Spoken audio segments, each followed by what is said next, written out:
Hello students. तो आज हम करने जा रहे हैं सीबीएसई का latest sample question paper class 12th accountancy के लिए। जैसा कि हम जानते हैं कि हमारे टर्म 1 के एग्ज़ाम नवंबर से दिसंबर में कंडक्ट किए जाएंगे और इसी के लिए सीबीएसई ने अब हमें सैम्पल क्वेश्चन पेपर दे दिया है। तो स्टूडेंट, आज की क्लास में हम इसी सैम्पल क्वेश्चन पेपर की डिटेल स्टडी करने जा रहे हैं। सैम्पल क्वेश्चन पेपर को स्टार्ट करने से पहले मैं आपसे 3 इंपॉर्टेंट बातें डिस्कस कर लेता हूँ। देखिए, सबसे पहली इंपॉर्टेंट बात है कि हम इस सैम्पल क्वेश्चन पेपर के ईच एंड एवरी क्वेश्चंस को करेंगे। इस सैम्पल क्वेश्चन पेपर के हम ईच एंड एवरी क्वेश्चन को करेंगे। हालांकि सैम्पल क्वेश्चन पेपर में हमें इंटरनल चॉइस दे रखी है, लेकिन हम सारे क्वेश्चंस को अटेम्प्ट करेंगे। तो इसका बेसिक पर्पस इतना है कि जिस कॉन्सेप्ट से जो क्वेश्चंस बनाए गए हैं वो सारे कॉन्सेप्ट हमें रिवाइज हो सके। ठीक है, तो पहला इंपॉर्टेंट पॉइंट तो ये है। सेकंड इंपॉर्टेंट पॉइंट है, हम जो भी क्वेश्चंस करेंगे उन सभी क्वेश्चंस के पीछे का जो कॉन्सेप्ट है, यानी कि जिस कॉन्सेप्ट से वो क्वेश्चन बनाया गया है उस कॉन्सेप्ट को भी हम रिवाइज करेंगे, उस कॉन्सेप्ट की डिटेल रिवीजन जरूर करेंगे। इसका बेनिफिट हमें मिलेगा कि सारा टर्म 1 का जो सिलेबस है वो इसी के साथ में पूरा रिवाइज हो जाएगा। ठीक है। थर्ड इंपॉर्टेंट पॉइंट है कि जो स्टूडेंट केवल क्वेश्चन का सॉल्यूशन देखना चाहते हैं तो कमेंट बॉक्स में जो पहला कमेंट होगा उसमें आप देखेंगे हर एक क्वेश्चन का टाइम स्लॉट बना रखा है। आप उस टाइम स्लॉट पर प्रेस करेंगे तो आप उसी क्वेश्चन पर पहुंच जाएंगे। अगर आपको केवल सिर्फ क्वेश्चन का सॉल्यूशन देखना है तो आप ये कर सकते हैं। अगर आपको कॉन्सेप्ट भी पूरा रिवाइज करना है तो आप पूरी तरीके से स्टार्टिंग से लेके एंड तक पूरी वीडियो को देखिए और आपको पूरा sample question paper detail concept wise समझ में आ पाएगा। ठीक है, तो ये है 3 इंपॉर्टेंट बेसिक। तो चलिए अब हम स्टार्ट करते हैं सैम्पल क्वेश्चन पेपर को। देखिए, सबसे पहले नंबर सैम्पल क्वेश्चन पेपर का सब्जेक्ट कोड जो है वो 055, टाइम हमें मिला है 90 मिनट्स का, मैक्सिमम मार्क्स 40 मार्क्स का है। ठीक है। देखिए, जनरल इंस्ट्रक्शन पढ़ना बहुत ही ज़रूरी है। देखिए क्या लिखा हुआ है, read the following instruction very carefully and strictly follow them. तो बहुत ही ध्यान से हमें जनरल इंस्ट्रक्शन को समझना है और इनको स्ट्रिक्टली फॉलो करना है। देखिए, जनरल इंस्ट्रक्शन यहाँ पे कई सारे पॉइंट्स लिखे हुए हैं। सबसे पहले मैं आपको सिंपल तरीके से चार्ट के माध्यम से ये जनरल इंस्ट्रक्शन समझा देता हूँ और इसके बाद हम यहाँ से भी रीड कर लेंगे इसको। ठीक है, तो चलिए जनरल इंस्ट्रक्शन पहले नंबर समझ लेते हैं। देखिए क्या क्या है। देखिए, पूरा जो सैम्पल क्वेश्चन पेपर है हमारा, इसको 3 पार्ट्स में डिवाइड करा गया है। देखिए, सैम्पल क्वेश्चन पेपर पूरा 3 पार्ट्स में डिवाइड करा है। पार्ट नंबर 1, पार्ट नंबर 2 और पार्ट नंबर 3। अलग अलग मैं आपसे पार्ट 1 की, पार्ट 2 की और पार्ट 3 की बात करता हूं। सबसे पहले नंबर देखते हैं पार्ट नंबर 1। देखिए, पार्ट नंबर 1 में 3 सेक्शंस में डिवाइड करा गया है इसको। सेक्शन ए, सेक्शन बी और सेक्शन सी। देखिए, सबसे पहले नंबर कितने क्वेश्चंस हैं टोटल, पहले लिखते हैं हम यहाँ पे टोटल क्वेश्चन कितने हैं और हमें इसमें से अटेम्प्ट कितने करने हैं। देखिए समझिएगा ध्यान से। देखिए, सबसे पहला सेक्शन ए में टोटल 18 क्वेश्चन है जिसमें से हमें कोई भी 15 क्वेश्चन अटेम्प्ट करने हैं। ठीक है। सेक्शन बी में भी टोटल 18 क्वेश्चन है और इसमें से भी हमें कोई भी 15 क्वेश्चन अटेम्प्ट करने हैं। सेक्शन सी में टोटल 5 क्वेश्चन है जिसमें से हमें कोई भी 4 क्वेश्चन अटेम्प्ट करने हैं। ठीक है, तो यहाँ पे हमें इंटरनल चॉइस प्रोवाइड कर रखी है। अब अगर हम पार्ट 1 के टोटल क्वेश्चंस की बात करें तो टोटल क्वेश्चंस कितने हो जाते हैं, 18 36 और 5 41 और हमें अटेम्प्ट टोटल जो करने हुए हैं 34 क्वेश्चन। तो 41 हो गए हमारे टोटल क्वेश्चन पार्ट 1 में और अटेम्प्ट जो हमें करने हैं वो टोटल 34 क्वेश्चन करने हैं। अब एक बात और समझ लीजिएगा स्टूडेंट यहाँ पे ध्यान से कि ये जो सेक्शन वाइज आपको इंटरनल चॉइस दे रखी है, ये इंटरनल चॉइस सेक्शंस की है। इसको हम किसी दूसरे सेक्शन में शिफ्ट नहीं कर सकते हैं।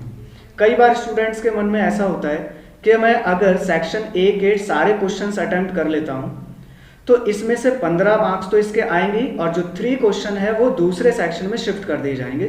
तो ऐसा बिल्कुल भी नहीं है, जिस सेक्शन की जो चॉइस है वो उसी सेक्शन की है, वो दूसरे सेक्शन में शिफ्ट नहीं की जाती है। ठीक है, तो चलिए पार्ट नंबर 1 तो हो गया। अब पार्ट नंबर 2 की बात कर लेते हैं। देखिए स्टूडेंट्स, पार्ट नंबर 2 जो है हमारा, इसको 2 सेक्शन में डिवाइड करा है, सेक्शन ए और सेक्शन बी। सेक्शन ए में टोटल जो क्वेश्चंस हैं और अटेम्प्ट कितने करने हैं देख लेते हैं इसको हम। देखिए सेक्शन ए में टोटल क्वेश्चन है 7 और सेक्शन बी में भी टोटल क्वेश्चन 7 है। इसमें से हमें कोई भी एनी 5 क्वेश्चन अटेम्प्ट करने हैं और इसमें एनी 6 क्वेश्चन अटेम्प्ट करने हैं। यानी कि पार्ट 2 में टोटल क्वेश्चन हो गए 14 और हमें टोटल अटेम्प्ट कितने करने हैं, 11 क्वेश्चन अटेम्प्ट करने हैं। ठीक है, तो टोटल क्वेश्चन 14 और अटेम्प्ट करने हैं कोई भी 11 क्वेश्चन अटेम्प्ट करने हैं। ये पार्ट नंबर 2 है। ठीक है, इसके बाद अगर हम बात करें तो पार्ट नंबर 3 जो आता है स्टूडेंट्स, पार्ट नंबर 3 हमें अटेम्प्ट नहीं करना है, क्योंकि पार्ट नंबर 3 में कंप्यूटराइज्ड अकाउंटिंग के बारे में बात की गई है। और कंप्यूटराइज्ड अकाउंटिंग जो है वो जर्नली मोस्टली स्कूल्स में नहीं होता है। हमारे पास तो पार्ट 1 और पार्ट 2 है, यानी कि पार्टनरशिप अकाउंटिंग है टोटल और कंपनीज की अकाउंटिंग है, और लास्ट में फाइनेंशियल स्टेटमेंट ऑफ कंपनीज है। तो कंप्यूटराइज्ड अकाउंटिंग तो नहीं है हमारे पास, तो इस वाले सेक्शन को, इस वाले पार्ट को हमें अटेम्प्ट नहीं करना है। हमें पार्ट 1 और पार्ट 2 को ही अटेम्प्ट करना है। अब अगर हम पार्ट 1 और पार्ट 2 दोनों के टोटल क्वेश्चंस को कवर करें तो टोटल क्वेश्चन कितने अटेम्प्ट करने हैं?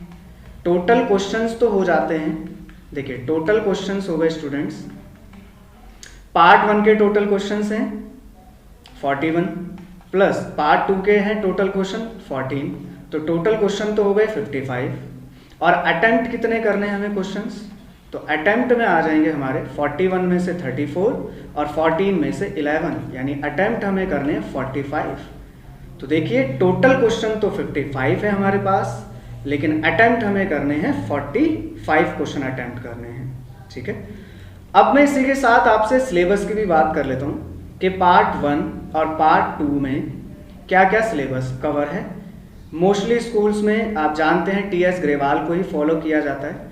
तो पार्ट 1 में अगर मैं टीएस ग्रेवाल के अकॉर्डिंग बात करूं तो पार्ट 1 में हमारा कौन सा वॉल्यूम कवर हो जाता है? देखिए पार्ट 1 में हमारा कवर होगा वॉल्यूम नंबर 1 और वॉल्यूम नंबर 2, यानी कि जो पार्टनरशिप अकाउंटिंग वाला वॉल्यूम है पार्टनरशिप अकाउंटिंग, और वॉल्यूम 2 हमारा है accounting for shares, accounting for shares. Volume 1 और वॉल्यूम 2 ये दोनों वॉल्यूम हमारे किस में कवर हो जाएंगे?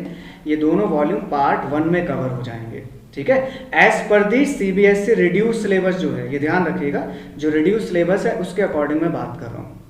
ठीक है, पार्ट नंबर 2 की बात करें तो पार्ट नंबर 2 में जो हमारा वॉल्यूम नंबर 3 है टीएस ग्रेवाल का, वो वाला यहाँ पे कवर होता है। और ये कौन सा वॉल्यूम है? Analysis of financial statement of companies. Company की जो फाइनेंशियल स्टेटमेंट बनाई जाती है, जिसमें आपने पहला चैप्टर पढ़ा है प्रॉफिट एंड लॉस अकाउंट कैसे बनाया जाता है कंपनी का, बैलेंस शीट कैसे बनाते हैं हम, और एक चैप्टर जो हमारा कवर हो रहा है वो हो रहा है अकाउंटिंग रेशियोज।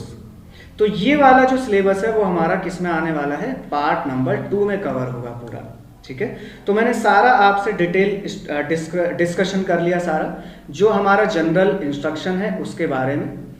अब हम यहाँ से भी एक बार पढ़ लेते हैं कि इसमें क्या क्या लिखा हुआ है जो मैंने आपसे बात करी है। देखिए, this question paper comprises 3 part, part number 1, part number 2, part number 3। There are 69 questions in the question paper. तीनों पार्टों को मिला के बताया है 69 क्वेश्चन है। Part number 1 is compulsory for all candidate. Part number 1 compulsory है, सभी को करना ही करना है। Part number 2 analysis of financial statement, और part number 3 computerised accounting. You have to attempt only one of the given option. देखिए लिखा ना यहाँ पे, पार्ट 2 और पार्ट 3 में हमारे पास ऑप्शन होता है। अब जिनके पास कंप्यूटराइज्ड अकाउंटिंग है वही कंप्यूटराइज्ड अकाउंटिंग वाला सेक्शन अटेम्प्ट करेंगे। हमारे पास एनालिसिस ऑफ फाइनेंशियल स्टेटमेंट वाला वॉल्यूम है, तो हम इसी को कवर करने वाले हैं। ठीक है, चलिए point number 4, there is an internal choice provided in each section. जैसा कि मैंने आपसे अभी डिस्कशन करा था कि हर एक सेक्शन में इंटरनल चॉइस है। तो देखिए क्या क्या है। Part number 1 contains 3 section A B C. Section A has question from 1 to 18, 18 question है इसमें। Section B has question from 19 to 36, इसमें भी 18 क्वेश्चन है। You have to attempt any 15 question each in both the section. तो दोनों sections में से हमें कोई भी 15 क्वेश्चंस अटेम्प्ट करने हैं। ये बात हमने डिस्कस कर ली थी। सेकंड पॉइंट है part 1 section C has question from 37 to 41। You have to attempt any 4 question. तो 5 क्वेश्चन है और जिसमें से हमें कोई भी 4 क्वेश्चंस अटेम्प्ट करने हैं। ठीक है। इसके बाद point number 3, part 2 contains 2 sections, section A and section B. Section A has question from 42 to 48। इसमें टोटल 7 क्वेश्चन है सेक्शन ए में।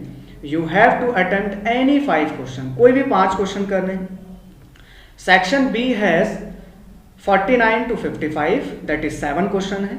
You have to attempt any 6 question, और इसमें से हमें कोई भी 6 क्वेश्चन अटेम्प्ट करने हैं। ठीक है। तो इतना मैंने आपसे चार्ट के माध्यम से डिस्कशन करा, सारा वही सारी बातें यहाँ पे लिखी हुई हैं। इसके बाद point number 4, part 3 contains 2 section A and B. अब देखिए पार्ट नंबर 3 तो हमें करना ही नहीं, कंप्यूटराइज्ड अकाउंटिंग के ऊपर है, तो इसको हम स्किप करते हैं, आगे चलते हैं। पॉइंट नंबर 5 की बात करें। देखिए पॉइंट नंबर 5 में क्या कवर है। पॉइंट नंबर 5 हमारा आता है all questions carry equal marks, there is no negative marking. तो बहुत ही इंपॉर्टेंट पॉइंट हमारे लिए, सारे क्वेश्चन इक्वल मार्क्स के और कोई भी नेगेटिव मार्किंग नहीं है। यानी कि आप यहाँ पे सारे क्वेश्चंस तो अटेम्प्ट कर ही सकते हैं। जो क्वेश्चन आपको आता भी नहीं है वो क्वेश्चंस भी आप, जितने भी आपको उसमें समझ आता है क्वेश्चन पढ़ के, आप उतना अटेम्प्ट जरूर करें। क्वेश्चन छोड़ना कोई सा भी नहीं है, क्योंकि नेगेटिव मार्किंग कुछ भी नहीं है। आपका क्वेश्चन अगर गलत भी हो जाता है तो आपके लिए कोई भी मार्क्स कटने वाला नहीं है। तो आपको क्वेश्चंस तो सारे अटेम्प्ट करने हैं। चलिए ये पॉइंट बहुत अच्छा इंपॉर्टेंट है। अब कई स्टूडेंट्स के मन में क्वेश्चन आ रहा होगा कि ये सारे क्वेश्चंस इक्वल मार्क्स के कैसे हैं। क्वेश्चंस तो हमें टोटल 45 अटेम्प्ट करने, और जो मैक्सिमम मार्क्स है वो 40 मार्क्स का है। तो देखिए मैं आपको यहाँ पे क्लियर कर देता हूँ ये पॉइंट क्या है। देखिए यहाँ पे सिंपल सी बस बात है और कुछ नहीं है। जो बेसिक प्रोपोर्शनेट रेशियो आप पढ़ते हो मैथमेटिक्स में, वही फॉर्मूला लगा के आपके मार्क्स को कन्वर्ट कर दिया जाएगा, बस और कुछ नहीं है। देखिए कैसे, मैं बताता हूँ।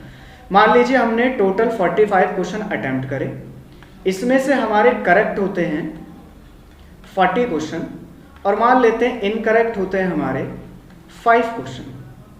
तो अब हमें 40 में से मार्क्स मिलने वाले। तो देखिए कन्वर्ट कैसे किया जाएगा। ऑब्वियसली बात है, देखिए 40 मार्क्स हमारे आए हैं 45 में से। ठीक है। तो हमें जो 40 में से मार्क्स मिलेंगे उससे आप मल्टीप्लाई करोगे, तो मल्टीप्लाई आप करोगे तो आपको मिलेगा 35.5555, ऐसे ये चलता जा रहा है। अब इसको भी राउंड ऑफ कर दिया जाएगा और आपके मार्क्स जो काउंट किए जाएंगे 40 में से वो दिए जाएंगे 36।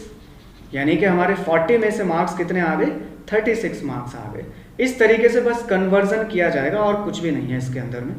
अगर आप यहाँ पे एक क्वेश्चन की वेटेज भी चेक करना चाहो तो एक क्वेश्चन की जो वेटेज बनती है वो वेटेज हमारी बन रही है 0.8888, ऐसे चल रहा है। यानी एक क्वेश्चन 0.8 मार्क्स का है। ठीक है। चलिए तो यहाँ तक तो हमें सारा क्लियर हो गया है। अब पॉइंट नंबर 6 की बात कर लेते हैं। देखिए पॉइंट नंबर 6 में क्या लिखा है, specific instruction related to each part. हर एक पार्ट से संबंधित आपको स्पेसिफिक इंस्ट्रक्शन बता रखा है, सब डिवीजन सेक्शन कर रखा है, is mention clearly before the questions. पढ़ लेंगे जब हम क्वेश्चंस करेंगे, देख लेंगे क्या हमें स्पेसिफिक मेंशन करा हुआ है। Candidate should read them थ्रूली and attempt accordingly. हमें उसको रीड करना है ध्यान से और उसके बाद ही क्वेश्चंस को अटेम्प्ट करना है। ठीक है। तो देखिए ये सारा हमारा हो गया जनरल इंस्ट्रक्शन बढ़िया तरीके से। तो यहाँ तक आप अच्छे से समझ गए होंगे सारी बातें। अब हम सैंपल क्वेश्चन पेपर को स्टार्ट करते हैं। तो part number 1 section A question number 1 से स्टार्ट करते हैं पढ़ना। देखिए सबसे पहले इंस्ट्रक्शन देख लेते हैं क्या लिखा है। From question number 1 to 18 attempt any 15 questions. तो हमें कोई भी 15 क्वेश्चन अटेम्प्ट करने हैं जब हम एग्जाम में बैठेंगे, लेकिन हम आज सारे क्वेश्चंस अटेम्प्ट करेंगे जैसा कि मैंने आपसे स्टार्टिंग में डिस्कस करा था। तो चलिए स्टार्ट करते हैं। क्वेश्चन नंबर 1 देखिए क्या लिखा है, गेन या loss on revaluation eight the time of change in profit sharing ratio of existing partners is shared by dash, whereas in case of admission of A partner it is shared by dash. तो question simple है। Question क्या कह रहा है, revaluation पर जब gain या loss होता है eight the time of change in PSR, profit sharing ratio जब चेंज होता है तो वो किस किस पार्टनर्स में शेयर किया जाता है, किस किस पार्टनर्स में बंटता है। तो ऑब्वियसली बात है जो ऑल पार्टनर्स हैं उन्हीं में ही बटेगा गेन या लॉस ऑन रिवैल्यूएशन। और एक जब नए पार्टनर का एडमिशन होता है तो वो किस किस में डिस्ट्रीब्यूट होता है। क्या न्यू पार्टनर को गेन या लॉस ऑन रिवैल्यूएशन मिलता है? नहीं मिलता है। तो इसका आंसर क्या होगा, ओल्ड पार्टनर्स। तो देख लेते हैं कौन सा ऑप्शन करेक्ट है हमारा। Option number B is the correct option, all partners और ओल्ड पार्टनर्स, क्योंकि रिमेनिंग पार्टनर से कोई मतलब नहीं है, ऑल पार्टनर से कोई मतलब नहीं है, न्यू पार्टनर में जाएगा नहीं, सैक्रिफाइस पार्टनर में नहीं बढ़ता है। ठीक है, तो क्वेश्चन सिंपल है बिल्कुल। अब इसके पीछे का जो कॉन्सेप्ट है उसको रिवाइज कर लेते हैं, इसका कॉन्सेप्ट क्या है, ताकि और अच्छे से ये क्वेश्चन क्लियर हो जाए। देखिए इसका जो कॉन्सेप्ट है वो रिवैल्यूएशन के ऊपर है। देखिए क्या होता है, मान लेते हैं A और B ये दो पार्टनर हैं और ये अपनी फर्म को पिछले कई सालों से चला रहे हैं, अपना बिजनेस वर्क कर रहे हैं। एक C नया पार्टनर एडमिट होता है इनकी फर्म में, इसका एडमिशन होता है। मान लेता हूं A और B दोनों का जो रेशो है वो 3:2 का रेशो है और C जो आ रहा है वो 1/4 शेयर से आ रहा है। तो देखिए इतने टाइम से जो ये काम कर रहे हैं इनकी फर्म में एसेट्स भी होंगी, पुरानी एसेट्स होंगी और पुरानी लायबिलिटीज भी होंगी। तो देखिए इतने टाइम बाद आप जानते हैं एसेट्स का बढ़ना और घटना, लायबिलिटीज का बढ़ना और घटना ये टाइम टू टाइम लगा रहता है। हम जानते हैं एसेट्स बढ़ जाती हैं, जैसे लैंड है तो उसकी वैल्यू एप्रिशिएट करती है। हम जानते हैं मशीनरी है, फर्नीचर है तो उसकी वैल्यू डेप्रिशिएट करती है, time to time depreciation charge होता है। तो एसेट्स का बढ़ना और घटना लगा रहता है और लायबिलिटीज का बढ़ना घटना भी लगा रहता है। इसी बढ़ने और घटने को हम क्या करते हैं, एक नए अकाउंट में दिखाते हैं और जिसका नाम क्या रखते हैं हम, रीवैल्यूएशन अकाउंट। आप इसके नाम से भी समझ पा रहे होंगे रीवैल्यूएशन का मतलब क्या, एसेट्स को दोबारा से कैलकुलेट करना, लायबिलिटीज को दोबारा से कैलकुलेट करना, इसी को रिवैल्यूएशन कहा जाता है। इसलिए हम इसके लिए एक अलग से अकाउंट ओपन करते हैं जिसका नाम रखा जाता है रीवैल्यूएशन अकाउंट। ठीक है, और जब हम एसेट्स को बढ़ाएंगे या घटाएंगे तो बताइए इससे हमें प्रॉफिट या लॉस आएगा ना। आपने रिवैल्यूएशन अकाउंट बनाया होगा, उसमें आपने देखा प्रॉफिट या लॉस निकल के आता है। तो प्रॉफिट या लॉस किसका, केवल A और B का या C को भी कुछ मिलेगा। ऑब्वियसली बात है A और B ने इतने सालों तक अपने फर्म में बिजनेस ये संभाला है, तो जो भी प्रॉफिट होगा या लॉस होगा वो ऑल पार्टनर्स में जाएगा। लेकिन जब C का एडमिशन हो रहा है तो यही ऑल पार्टनर्स क्या बन जाएंगे, ओल्ड पार्टनर्स बन जाएंगे, क्योंकि नया पार्टनर तो आ रहा है, इसको न्यू पार्टनर कहेंगे। तो ये इसके पीछे का सिंपल सा एक कॉन्सेप्ट है और कुछ नहीं है। तो पहला क्वेश्चन हो गया हमें क्लियर। चलिए क्वेश्चन नंबर 2 पर चलते हैं। देखिए क्वेश्चन नंबर 2 क्या कह रहा है, calculate the amount of second and final call when Abhijit limited issues equity share of 10 rupees each at a premium of 40% payable on application। 3 रुपए है, 5 रुपए की अलॉटमेंट है, फर्स्ट कॉल 2 रुपए की है। तो बहुत ही सिंपल क्वेश्चन है। तो देखिए क्या निकालना है हमें, सेकेंड एंड फाइनल कॉल को निकालना है। अभिजीत लिमिटेड एक कंपनी है, देखो क्या करा है, अगर मैं सिंपली बहुत जल्दी निकालूं इसमें तो क्या निकल के आएगा हमारा आंसर। देखिए आप देखिए शेयर का जो प्राइस है वो 10 रुपीज का है। ठीक है, इसमें एप्लीकेशन 3 रुपए की है, अलॉटमेंट 5 रुपए की है और फर्स्ट कॉल 2 रुपए की है। तो आप देखेंगे टोटल तो 10 रुपीज हो गया, लेकिन प्रीमियम पर इशू करा गया है और प्रीमियम हम इसका निकालेंगे 40%, तो कितना निकल के आएगा, 4 रुपए निकल के आएगा। ठीक है, तो 4 रुपये जो बचे हुए हैं एक्स्ट्रा, जो 4 रुपये ही तो बचे यहाँ पे, 4 रुपये आप लगाओगे तो 14 रुपये, 14 रुपीज़ हो गया टोटल यहाँ पे। तो ऑब्वियसली बात है कि जो सेकंड एंड फाइनल कॉल का अमाउंट है वो कितने का होगा, 4 रुपीज़ का होगा। तो ऑप्शन कौन सा करेक्ट हुआ, option number B, second and final call कितने रुपीज़ की आएगी, 4 रुपीज़ की आएगी। तो देखिए 1 मिनट से बहुत जल्दी ही क्वेश्चन हमारा सॉल्व हो गया, कोई बहुत लंबा समय तो हमें इसमें लगा ही नहीं है, बहुत सिंपल क्वेश्चन है। इसमें एक इम्पॉर्टेंट बात है और इसके पीछे का कॉन्सेप्ट क्या है वो अब हम समझना शुरू करते हैं। देखिए पूरा मैं कॉन्सेप्ट आपसे डिस्कस करूंगा, जरा ध्यान से आप समझना। ये कंपनीज का जो हमारा सेक्शन है, कंपनीज अकाउंटिंग फॉर शेयर्स में हमारा ये सेक्शन कवर होता है। देखिए तसल्ली से बहुत आराम से इसको समझिएगा ध्यान से कि अकाउंटिंग फॉर शेयर्स में काम कैसे किया जाता है। देखिए यहाँ पे कंपनी का नाम जो लिखा है मैं इसी को लेके चलता हूँ, अभिजीत लिमिटेड। देखिए होता क्या है, कोई भी पर्सन्स जो अपने बिजनेस को एज अ कंपनी चलाना चाहते हैं, as a company run up करना चाहते हैं, तो उनको सबसे पहले नंबर कुछ पैसे की आवश्यकता होगी अपना बिजनेस चलाने के लिए।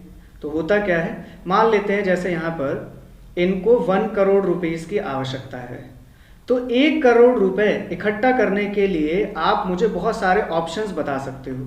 आप बता सकते हो जो भी इसको रन अप करना चाहता है वो कुछ इन्वेस्ट करेगा, जिसको हम कैपिटल कहते हैं, या फिर आप कह सकते हो कि आप बोरो भी कर सकते हो। बोरो मतलब उधार ले सकते हो, आप बैंक से लोन ले सकते हो, किसी पार्टी से लोन ले सकते हो आप। लेकिन इसके अलावा भी एक ऑप्शन होता है और वो ऑप्शन होता है शेयर्स का। अब ये समझते हैं ये आता कहाँ से, कैसे आ जाता है। देखिए यहाँ पर जो भी कंपनी के पॉइंट ऑफ व्यू से बिजनेस करना चाहता है तो जो पैसा उसको चाहिए वो बाय पब्लिक इकट्ठा कर सकता है। अब ये होता कैसे, देखिए सबसे पहले नंबर करना क्या पड़ेगा, 1 करोड़ रुपए की कैपिटल से हमें आरओसी जाना पड़ेगा, जिसको हम कहते हैं रजिस्ट्रार ऑफ कंपनीज। हमें कहाँ जाना पड़ेगा, रजिस्ट्रार ऑफ कंपनीज, जहां पर कंपनीज को रजिस्ट्रेशन का काम किया जाता है। कंपनी यहाँ पे इनकॉर्पोरेट होती है, रजिस्टर्ड होती है। सबसे पहले यहाँ जाना पड़ेगा और हम इनको कहेंगे कि हम अपनी कंपनी को 1 करोड़ रुपए से रजिस्टर्ड करना चाहते हैं, अपना business as a company run up करना चाहते हैं। तब आरओसी रजिस्टर्ड करेगा। ये आरओसी जनरली स्टेट वाइज होते हैं, जहां पर हमें मिल जाते हैं एज अ कंपनी रजिस्टर्ड करने के लिए। सेकंड पॉइंट, हमें अगर शेयर्स में डीलिंग करनी है तो एक इंस्टीट्यूशन और होता है जिसको हम कहते हैं सेबी। सेबी की फुल फॉर्म होती है security exchange board of India. ये security exchange board of India में हमें रजिस्ट्रेशन कराना कंपलसरी है अगर आपको शेयर्स में डील करनी है। अभी हम समझेंगे शेयर्स क्या होता है, अभी समझ लेंगे इसको। तो सेबी में भी कंपलसरी होता है करवाना। इसके बाद क्या होता है, अब कंपनी जब 1 करोड़ रुपए से रजिस्टर्ड हो जाती है तो अब कंपनी क्या करती है, इसको मार्केट में बेचने का काम करती है। और बेचा कैसे जाएगा, इसके छोटे छोटे पार्ट्स बना दिए जाएंगे, इसके छोटे छोटे हिस्से बना दिए जाएंगे और उन हिस्सों को पब्लिक में बेचा जाएगा। वो जो छोटे छोटे हिस्से होते हैं ना उसको कहते हैं स्मॉल डिनोमिनेशन। क्या कहते हैं, स्मॉल डिनोमिनेशन। स्मॉल डिनोमिनेशन का मतलब है, देखिए मान लेता हूं कि 1 करोड़ रुपए को आप डिवाइड कर दो 100 रुपए के हिसाब से, तो बताइए 1 करोड़ रुपए की कैपिटल के कितने हिस्से हो जाएंगे। आप क्या करेंगे, 1 करोड़ को 100 रुपए से डिवाइड करोगे और डिवाइड करने पे आपको आंसर मिलेगा 1 2 3 4 5, यानी कि 1 लाख। 1 लाख शेयर, 1 लाख हिस्से आपने कर दिए। ये जो 1 लाख हिस्से हैं इन्हीं को क्या नाम दिया जाता है, इन्हीं को शेयर्स का नाम दिया जाता है। आप कहते हो ना नॉर्मली हिस्से कहते हो आप इनको, अंश कहते हो आप इसको। तो 1 करोड़ की कैपिटल को छोटे छोटे पार्ट्स में हमने डिवाइड कर दिया, इसी को शेयर्स कहा जाता है। ठीक है, और इसको आप लिखोगे कैसे, 1 लाख शेयर्स @ 100 रुपीज ईच। आप लिखोगे एक शेयर की जो कीमत है वो 100 रुपए है। ठीक है, अब ये जो कंपनी है ये 1 लाख शेयर पब्लिक में बेचना स्टार्ट करती है, इसको कहते हैं इशू करना। तो आपने देखा होगा लिखा होता है शेयर्स इशू, तो कंपनी शेयर्स इशू करती है। अब कैसे इसकी पेमेंट रिसीव करी जाती है, क्या होता है, देखिए सबसे पहले हमें डीमेट अकाउंट ओपन कराना होता है। अगर हमें शेयर्स में डीलिंग करनी है तो डीमेट अकाउंट ओपन कराना नेसेसरी होता है। ठीक है, आगे की बात करते हैं। देखिए कंपनी इसकी पेमेंट रिसीव कैसे करती है, तो दो ऑप्शन है कंपनी के पास पेमेंट रिसीव करने के। देखिए मैं जो आपसे डिटेल में बात कर रहा हूं, आपको ये आगे भी काम आएगा और सारा कॉन्सेप्ट रिवाइज हो जाएगा यहां से। देखिए पेमेंट रिसीव कैसे करती है कंपनी, देखिए पहले तरीके का नाम होता है लम सम और दूसरे तरीका का नाम होता है इंस्टॉलमेंट। इंस्टॉलमेंट बेसिस पे भी रिसीव करती है। अच्छा, इससे पहले मैं एक पॉइंट और आपसे बात कर लेता हूं।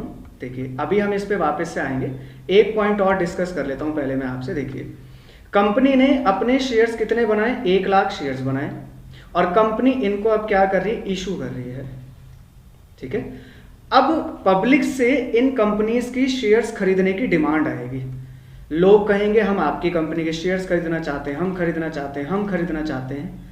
तो देखो पब्लिक के थ्रू जो डिमांड आएगी जिसको हम सब्सक्रिप्शन कहते हैं, कंपनी के पॉइंट ऑफ व्यू से क्या कहते हैं, सब्सक्रिप्शन। तो कितना सब्सक्रिप्शन आएगा, इसके 3 ऑप्शन हो सकते हैं।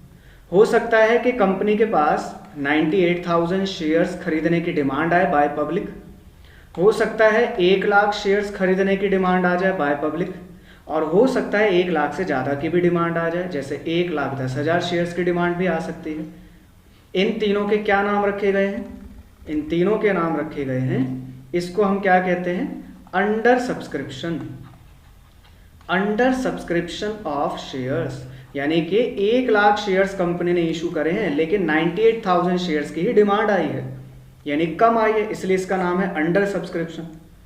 और 1 लाख शेयर्स कंपनी ने इशू करे और 1 लाख शेयर्स की डिमांड आई तो इसको हम क्या कहते हैं, फुल्ली सब्सक्रिप्शन। ये फुल्ली सब्सक्रिप्शन की कैटेगरी में चला जाएगा। और 1,10,000 शेयर्स की डिमांड आई तो इसको क्या कहते हैं हम, ओवर सब्सक्रिप्शन ऑफ शेयर्स। ये सारे 3 कैटेगरीज हैं। इसके बाद कंपनी के डायरेक्टर्स क्या क्या देखते हैं, 98,000 की डिमांड आई है, कोई प्रॉब्लम नहीं है कंपनी को। 1 लाख शेयर इशू करे थे, 98,000 शेयर्स कंपनी फिर देना स्टार्ट करती है। कंपनी के डायरेक्टर डिसीजन लेते हैं कि बाद में इनको शेयर्स दिए जाते हैं, जिसको कहते हैं अलॉट करना। ठीक है, फुल्ली सब्सक्रिप्शन आया तो सभी को शेयर्स दिए जा सकते हैं, कोई भी प्रॉब्लम नहीं है इसमें। ओवर सब्सक्रिप्शन में आप जानते हो प्रॉब्लम आती है, क्योंकि यहाँ पर 10,000 शेयर्स की डिमांड ज़्यादा आई है और कंपनी ने तो केवल 1 लाख शेयर्स ही इशू करें। तो 10,000 शेयर्स ओवर सब्सक्रिप्शन को हमें क्या करना पड़ेगा, इसको हमें एडजस्ट करना पड़ेगा, इसको कहीं ना कहीं ठिकाने लगाना पड़ेगा। तो ओवर सब्सक्रिप्शन में ही हमारा क्या केस आ जाता है, प्रोराटा वाला केस आ जाता है। ठीक है, आगे आएगा क्वेश्चन तब मैं आपसे डिस्कस करूंगा। तो ये बात हो गई हमें क्लियर। ठीक है, अब वापस से आते हैं कि कंपनी जब शेयर्स इशू कर देती है तो इसके थ्रू पेमेंट रिसीव कैसे करती है। देखो एक तरीका है 1 लाख शेयर्स इशू करे और 100 रुपए के हिसाब से, मान लेता हूं फुल्ली सब्सक्रिप्शन आया है तो 1 करोड़ रुपए कंपनी को रिसीव होंगे। तो कंपनी 1 करोड़ रुपए एक साथ भी मंगा सकती है, जिसको हम कहते हैं इकट्ठा पैसे को रिसीव करना, इसको कहते हैं लमसम पेमेंट होना। और एक होता है इंस्टॉलमेंट बना लेना। इंस्टॉलमेंट में क्या क्या बनाती है कंपनी, पहली इंस्टॉलमेंट का नाम क्या होता है, एप्लीकेशन। कंपनी एप्लीकेशंस निकालती है और पब्लिक से कहती है कि आप एप्लीकेशन फॉर्म को सबमिट करो और इसी के साथ में कुछ एडवांस मनी हमें पेमेंट करो। लाइक मान लेते हैं कि 100 रुपये में से कंपनी यहाँ पे 30 रुपीज़ डिवाइड कर लेती है, तो एप्लीकेशन फॉर्म सारे लोग सबमिट करेंगे और इसी के साथ साथ 30 रुपये की एप्लीकेशन मनी भी पे कर देंगे। ठीक है, इसके बाद कंपनी शेयर्स को अलॉट करना स्टार्ट करती है, यानी कि रियल में देना शुरू करती है, जिसको हम कहते हैं शेयर सर्टिफिकेट देना। इसको हम यहाँ कहते हैं अलॉटमेंट करना, अलॉटमेंट ऑफ शेयर्स, इसको कहते हैं अलॉटमेंट मनी। और यहाँ पे भी कंपनी बाकी बचे हुए जो पैसे हैं उसमें से कुछ मनी को मंगा सकती है, जो कि सेकंड इंस्टॉलमेंट होती है। और इसके बाद कॉल मनी होती है, इसके बाद कॉल मनी आ जाती है, फर्स्ट कॉल आती है, सेकंड कॉल आती है। तो यहाँ पे company first call, second call, third call जितना भी मंगा सकती है पैसा, उसकी टर्म्स एंड कंडीशन पे डिपेंड करता है। ठीक है, तो चलिए यहाँ तक कॉन्सेप्ट सारा रिवाइज हो गया हमें, और इसी कॉन्सेप्ट से देखो ये वाला क्वेश्चन बनाया गया था। आप देखोगे अगर मैं कॉल मनी आपसे पूछूं तो कॉल मनी कितनी होगी, 100 रुपये में से 30 रुपये एप्लीकेशन पे रिसीव हो गए, 100 रुपये में से अलॉटमेंट मनी पे 30 रुपये कंपनी मंगाएगी फ्यूचर में, तो कॉल मनी के लिए कितने रुपए बचे, आप कहोगे 40 रुपीज़ बचे। तो इस तरीके से हमें बैलेंस वाला ये सेकंड क्वेश्चन पूछा गया था। तो यहाँ तक कॉन्सेप्ट हमारा रिवाइज। चलिए स्टार्ट करते हैं क्वेश्चन नंबर थर्ड। देखिए क्वेश्चन नंबर थर्ड क्या लिखा है, Anish limited issued A prospectus inviting applications for 2000 shares, applications were received for 3000 shares and pro rata allotment was made to the applicants of 2400 shares. If Dhruv has been allotted 40 shares, how many shares he must have applied for? तो question क्या कह रहा है, Anish limited ने 2000 shares के लिए applications invite करी है, प्रोस्पेक्टस दे दिया है। प्रोस्पेक्टस क्या होता है, एक बुकलेट जिसके अंदर में कंपनीज की सारी इंफॉर्मेशन होती है। Applications were received for 3000 share, और कंपनी से डिमांड कितनी आई, अभी मैंने आपसे सारा डिस्कशन करा। अब कंपनी ने 2000 शेयर्स तो इशू करें, लेकिन कंपनी के पास पब्लिक से जो डिमांड आई है वो 3000 शेयर्स की आई है। तो हम यहाँ पे छोटा सा ये बना लेते हैं अप्लाइड शेयर्स का और अलॉटेड शेयर्स का। अप्लाइड शेयर्स हुए हैं कंपनी के पास 3000, अप्लाइड मतलब कितनी आई है डिमांड, और अलॉटेड कितने करेगी कंपनी, मैक्सिमम 2000 शेयर्स करेगी। अब कंपनी ने क्या करा, प्रोराटा अलॉटमेंट अलाउड कर दी, यानी कि 2400 शेयर्स एप्लीकेंट जो हैं उनको अलॉटेड कर दिए, जितने भी शेयर्स अलॉटेड के हैं, यानी कि 2400 वालों को 2000 शेयर्स अलॉट कर दिए। ये कैटेगरी क्या बना दी, प्रोराटा की कैटेगरी बना दी, ठीक है। तो बाकी जो बचे होंगे 600 शेयर्स, उनको कंपनी ने कुछ भी नहीं दिया, उनको रिजेक्ट कर दिया होगा, फुल्ली रिजेक्ट कर दिया होगा, ठीक है, अपने आप कैटेगरी बन के आ रही।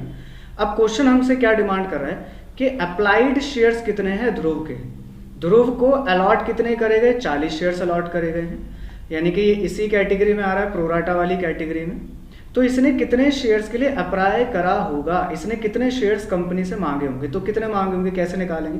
देखिए बहुत सिंपल सा फॉर्मूला बनता है, जल्दी निकालेंगे। अप्लाइड शेयर्स को ऊपर रखोगे क्योंकि अप्लाइड निकालने हैं, और अलॉटेड शेयर्स को आप नीचे रखोगे, मल्टीप्लाई कर दोगे अलॉटेड शेयर्स ऑफ ध्रुव, यही करते हैं।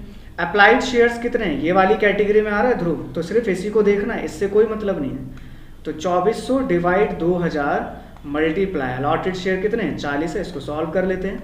0 से 0 सॉरी 2000 है, यहाँ पे ये वाला इससे कैंसिल और ये वाला इससे कैंसिल हो गया।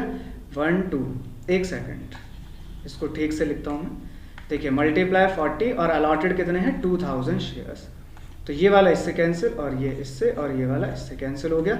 यहाँ पे आएगा 12, 12 4 ज़ा 48, यानी कि ध्रुव ने कितने मांगे होंगे, option C is the correct option है, 48 आ गया। तो यहाँ तो मैंने आपको ये समझाने के पर्पज से बता दिया, यहाँ पर इतना समय इसमें लगेगा नहीं, आपको पता है सिंपली फॉर्मूला आप ये वाला लगाओगे, और इसके पीछे कॉन्सेप्ट क्या काम कर रहा है, कॉन्सेप्ट रिवाइज कर लेते हैं इसी के साथ में। देखिए अप्लाइड शेयर्स हैं और अलॉटेड शेयर्स हैं, हमें ध्रुव के अलॉटेड शेयर्स बता रखे हैं क्वेश्चन में।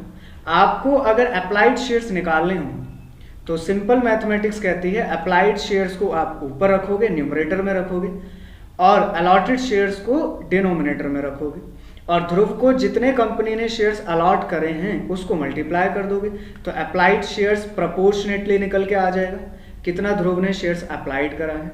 ये सिंपल सा कॉन्सेप्ट है इसके पीछे। चलिए क्वेश्चन नंबर 3 डन हो गया है, क्वेश्चन नंबर 4 पर बढ़ते हैं।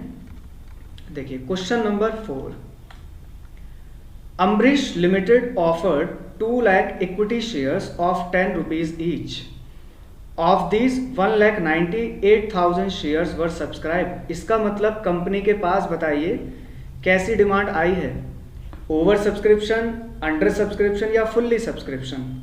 तो आपको सारा कॉन्सेप्ट रिवाइज हो गया है, आप क्या कहेंगे, अंडर सब्सक्रिप्शन आई है। 2 लाख शेयर्स इशू करें कंपनी ने और केवल 1,98,000 शेयर्स की डिमांड आई है, सब्सक्रिप्शन आई है। The amount was payable as 3 रुपये एप्लीकेशन पे रखे हैं कंपनी ने, 4 रुपये अलॉटमेंट सेकेंड इंस्टॉलमेंट पे रखे हैं, और बैलेंस जो है वो फर्स्ट कॉल पे रखा है। तो कितना हो गया 4 3 7, तो यहाँ बचेंगे 3 रुपये बचेंगे, ठीक है। If A share holder holding 3000 shares has defaulted on first call, what is the amount of money received on first call. तो एक शेयर होल्डर है जिसने 3000 शेयर होल्ड करे हुए हैं और वो फर्स्ट कॉल पर फेल हो रहा है, डिफॉल्ट हो गया है। तो क्या अमाउंट है जो फर्स्ट कॉल मनी पे रिसीव हुआ होगा कंपनी को, वो हमें से क्वेश्चन पूछ रहा है। तो कितना हुआ होगा, देखिए सिंपली निकालते हैं। 1,98,000 शेयर्स की डिमांड है और यहाँ पे फर्स्ट कॉल का जो प्राइस है वो 3 रुपये है। 3 से मल्टीप्लाई करोगे तो कितना आएगा 0 0 0, 24 27 और 2 29, 3 2 5, ठीक है। और एक शेयर होल्डर है 3000 शेयर होल्ड करे हुए, 3 रुपये इसने पे नहीं करे, इसको माइनस कर दोगे आप, यानी 9000 माइनस कर दोगे तो कितना आंसर आ जाएगा 0 0 0, यहाँ पे 5,85,000। देखिए कितना सिंपल क्वेश्चन दिया हुआ है। Option B is the correct option. तो मार्किंग स्कीम में चेक भी कर लेते हैं पहले हम। देखिए सेकंड का बी करेक्ट, थर्ड का सी करेक्ट है और फोर्थ का बी ऑप्शन करेक्ट ऑप्शन हमारा आया है, फोर्थ का बी ऑप्शन, ठीक है। तो इसके पीछे कॉन्सेप्ट क्या है, सिंपल सा कॉन्सेप्ट है जो मैंने अभी आपसे डिस्कस करा कि जितनी कंपनी को फर्स्ट कॉल पे अमाउंट मिलना चाहिए है वो कितना है, वो है 5,94,000, लेकिन मिला कितना है वो हमें बताना है। तो ऑब्वियसली बात है जितना नहीं मिला उसको आप माइनस ही करेंगे, तो 9,000 माइनस कर दोगे तो 5,85,000 रुपये मिलेंगे कंपनी को। सिंपल क्वेश्चन है। चलिए क्वेश्चन नंबर 5 पे बढ़ते हैं। देखिए क्वेश्चन नंबर 5 क्या कह रहा है, what will be the correct sequence of events, ठीक है। इवेंट्स बता रखा है, इसका करेक्ट सीक्वेंस हमें बताना है। देखिए पहला क्या लिखा है, forfeiture of shares, default on calls, reissue of shares, amount transfer to capital reserve. तो कौन सा ऑप्शन करेक्ट होगा वो हमें बताना है, पहले इसको करेक्ट ऑर्डर में लगाना है। देखिए क्या होगा, करें तो बहुत जल्दी क्वेश्चन देखो ये हो जाएगा। पहले नंबर क्या होता है, पहले कोई भी शेयर होल्डर डिफॉल्ट करेगा, कॉल्स का पैसा नहीं देगा। जैसे यहाँ पर ऊपर वाले क्वेश्चन में एक पर्सन ने डिफॉल्ट करा, अब डिफॉल्ट के बाद क्या होता है कि कंपनी फोरफीचर कर लेती है, ठीक है। तो पहले नंबर पे सेकंड आ जाएगा, फर्स्ट वाला सेकंड पर आ जाएगा, और कंपनी इसके बाद रीइशू करती है तो ये थर्ड पर आ जाएगा, और अमाउंट ट्रांसफर करती है कैपिटल रिजर्व में सबसे लास्ट में जाकर के, तो ये फोर्थ पर आएगा। तो कौन सा ऑप्शन करेक्ट आ रहा है इसके अकॉर्डिंग, सेकंड का फर्स्ट, सेकंड का फर्स्ट इसमें दिख रहा है और फर्स्ट का सेकंड। तो पहले नंबर पे सेकंड है, उसके बाद फर्स्ट है, फिर थर्ड और फोर्थ है। तो option C is the correct option है। पहले चेक कर लेते हैं, फिर मैं आपसे कॉन्सेप्ट डिस्कस करता हूँ, इसके पीछे कॉन्सेप्ट क्या है, रिवाइज कर लेंगे। देखिए फिफ्थ का सी ऑप्शन करेक्ट ऑप्शन है। अब देखिए क्या है इसके पीछे कॉन्सेप्ट क्या है। देखिए होता क्या है, मैंने अभी आपसे जो डिस्कशन सारा करा था स्टार्टिंग में, कंपनी का जो पॉइंट ऑफ व्यू सारा समझाया था। तो होता क्या है, अगर कोई भी शेयर होल्डर कोई भी इंस्टॉलमेंट पे करने से रह जाता है, वो डिफॉल्ट कर देता है, तो पहले होता क्या, डिफॉल्ट वाला काम होता है। उसके बाद कंपनी उस शेयर होल्डर को 14 डेज का टाइम पीरियड देती है, कुछ टाइम बाद में जाकर के आप उसको इंटीमेशन देती है कंपनी कि आपको फर्स्ट कॉल का या जो भी कॉल है उसका पैसा पे करना है, और आपने पे नहीं करा है, तो 14 डेज का ये नोटिस जाता है उस शेयर होल्डर के पास। और अगर वो इसके बाद भी पेमेंट नहीं करता है तो कंपनी फिर सख्त कार्रवाई करती है, जिसको हम क्या कहते हैं कि कंपनी उस शेयर होल्डर के शेयर्स को जब्त कर लेती है। फोरफीचर मतलब जब्त कर लेना, ठीक है। और जो वो जब्त हो जाते हैं शेयर्स, यानी कि कैंसिल हो जाते हैं, कैंसिल हो जाने के बाद फिर कंपनी क्या करेगी, उन शेयर्स को रीइशू कर देगी। रीइशू मतलब दोबारा से जारी कर देगी, किसी थर्ड पर्सन को देगी, फोर्थ पर्सन को देगी। तो थर्ड नंबर पे ये सीक्वेंस आएगा।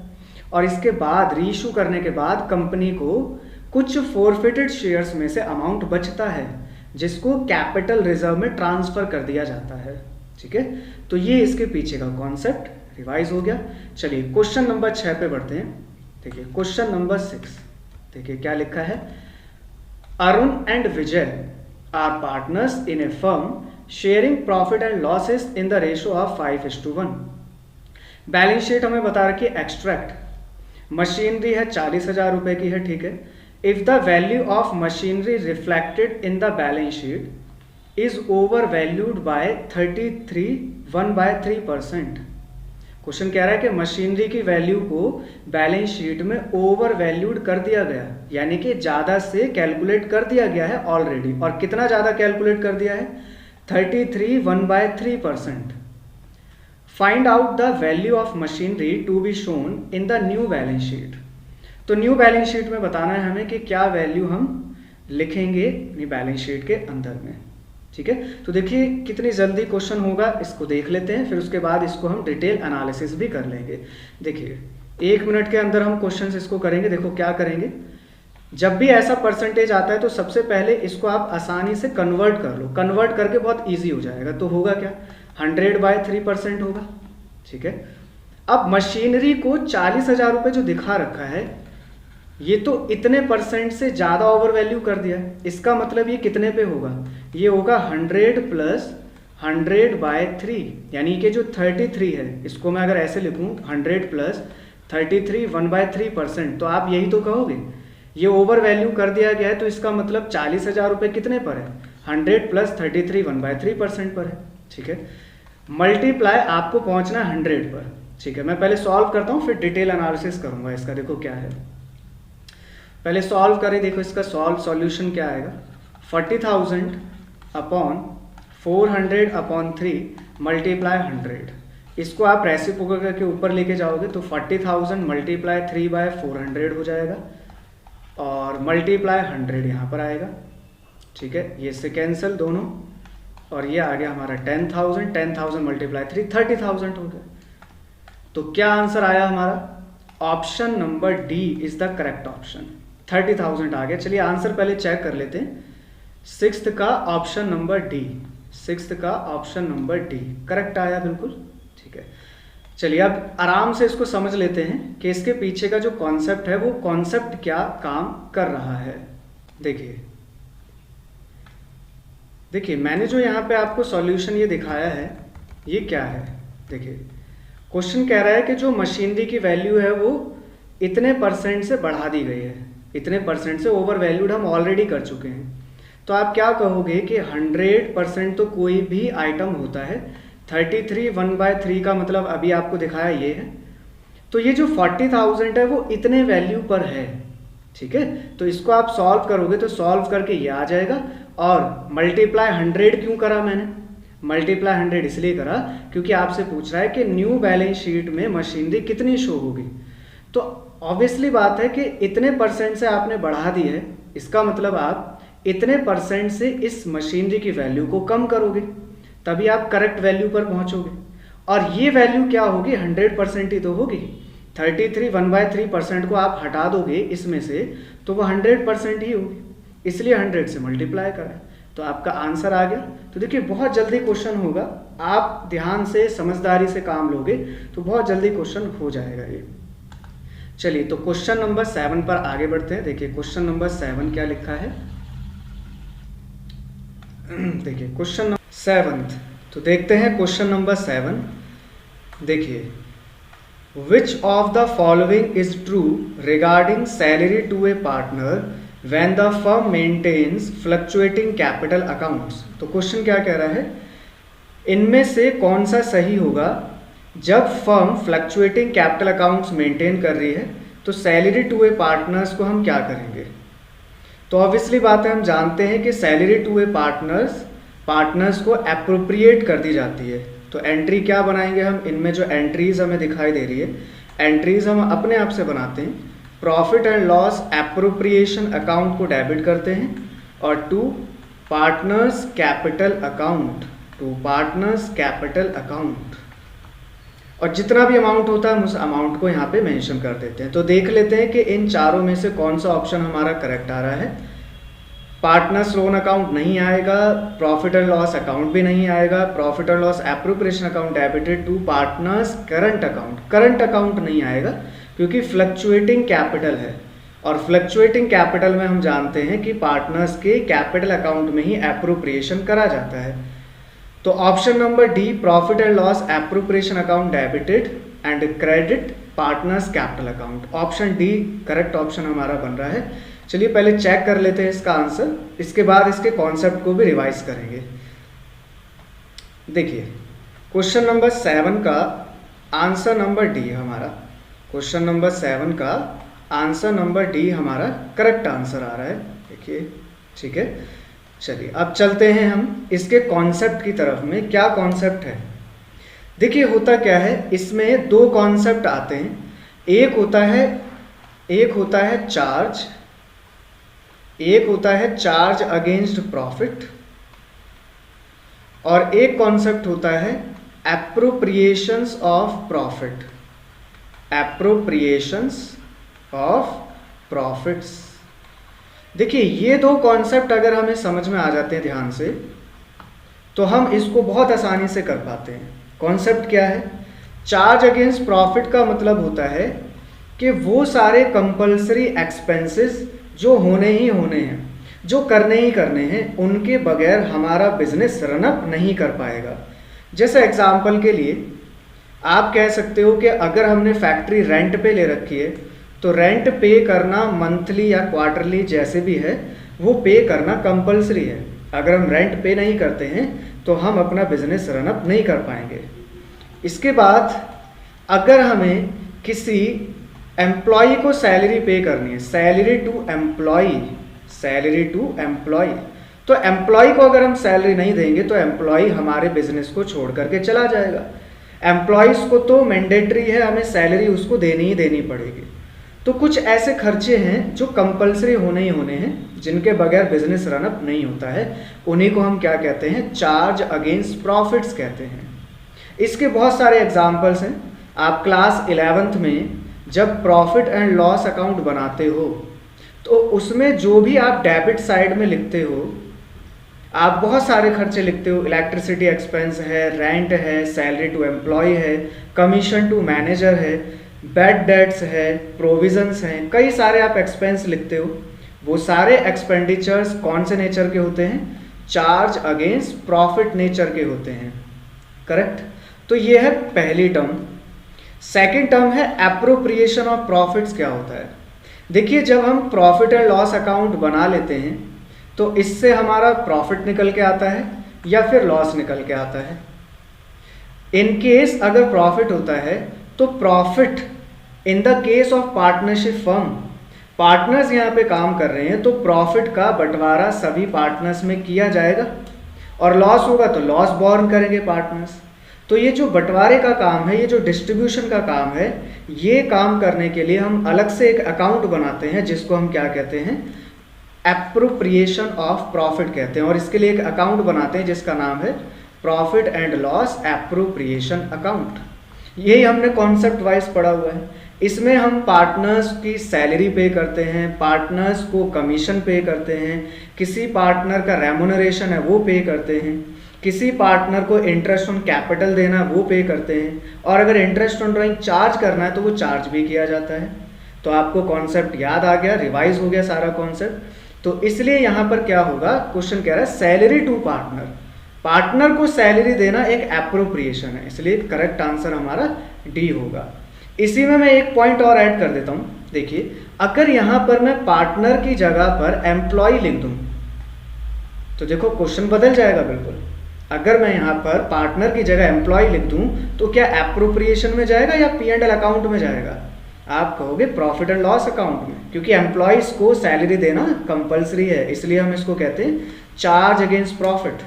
अभी जो मैं कंपलसरी कह रहा हूँ इससे क्या मतलब है, देखिए एम्प्लॉयज को अगर हम सैलरी नहीं देंगे तो बिजनेस रनअप नहीं हो पाएगा, लेकिन पार्टनर्स तो ऑनर ही है पार्टनरशिप फर्म के।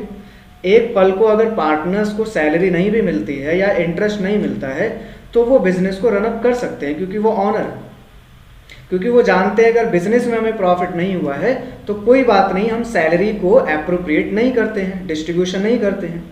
जब हमें एप्रोप्रिएट प्रॉफिट हो जाएंगे तब हम उसके बाद एप्रोप्रिएशन कर लेंगे, सैलरी का भी कमीशन का भी।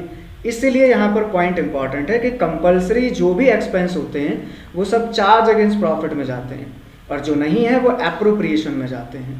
ठीक है, तो चलिए कॉन्सेप्ट हमारा रिवाइज हो गया। अब चलते हैं क्वेश्चन नंबर 8 की तरफ में। देखिए question number 8 question number 8, at the time of reconstitution of a partnership firm recording of an unrecorded liability will lead to, तो पार्टनरशिप फर्म का रिकॉन्स्टिट्यूशन हो रहा है, उस समय पर अनरिकॉर्डेड लायबिलिटी क्या लीड करेगी, क्या होगा, इन चारों में से हमें बताना है। अनरिकॉर्डेड लायबिलिटी को जब हम रिकॉर्ड करेंगे तो इसका इम्पैक्ट क्या पड़ेगा। देखिए आपको पता है जब लायबिलिटीज हम रिकॉर्ड करते हैं तो हमारे लॉस इंक्रीज होते हैं, क्योंकि रिकॉन्स्टिट्यूशन के समय पे हम रिवैल्यूएशन अकाउंट बनाते हैं। तो साफ साफ हमें दिखाई दे रहा है option number B is the correct option. Loss to the existing partners, पुराने पार्टनर्स में अगर अनरिकॉर्डेड लायबिलिटी रिकॉर्ड करोगे तो ऑब्वियसली बात है कि लॉस बढ़ेंगे ही बढ़ेंगे, क्योंकि लायबिलिटीज हमारे कर्जे और कर्जे जो हैं वो लॉस को इंक्रीज करते हैं। ठीक है, तो कॉन्सेप्ट इसके पीछे क्या है, वही रिवैल्यूएशन वाला है। रिवैल्यूएशन के टाइम पे हमने समझ लिया था स्टार्टिंग में, तो इसका कॉन्सेप्ट पुराने वाले क्वेश्चन का ही है जो हम ऑलरेडी समझ चुके हैं। चलते हैं क्वेश्चन नंबर 9 की तरफ में। देखिए question number 9, E, F and G are partners sharing profit in the ratio 3:3:2. According to the partnership agreement, G is to get a minimum amount of rupees 80,000. अच्छा, G को मिनिमम अमाउंट दिया जा रहा है 80,000 रुपये as his share of profits every year. Okay, and any deficiency on this account is to be personally borne by E. तो question क्या कह रहा है, अगर 80,000 रुपये में से कोई भी डेफिशिएंसी आएगी जी के लिए तो उसको बोर्न कौन करेगा, ई करेगा। यानी कि कौन सा केस हुआ ये, मिनिमम गारंटी वाला केस हो गया, chapter 2 fundamental of partnership firm. The net profit for the year ended 31st March 2021 amounted to rupees 3,12,000. Calculate the amount of deficiency to be borne by E.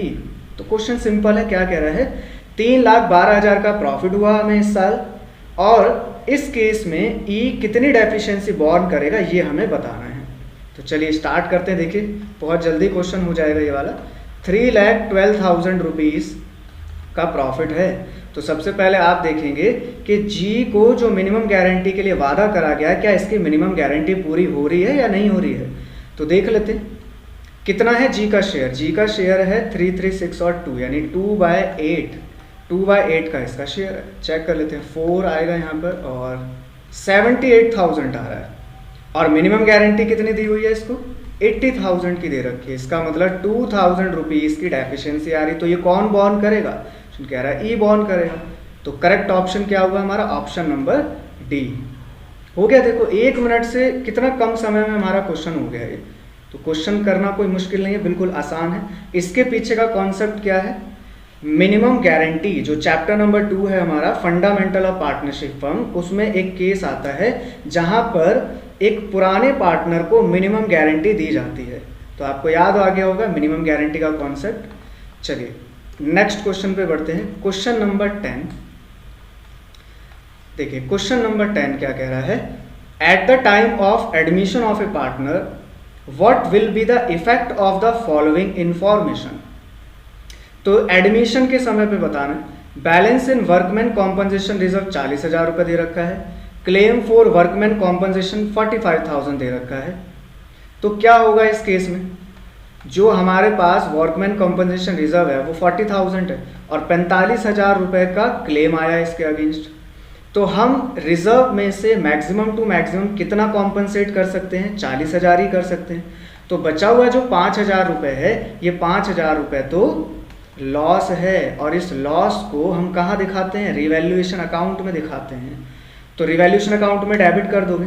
तो देख लेते हैं कौन सा ऑप्शन करेक्ट आ रहा है हमारा, 5,000 rupees debited to revaluation account.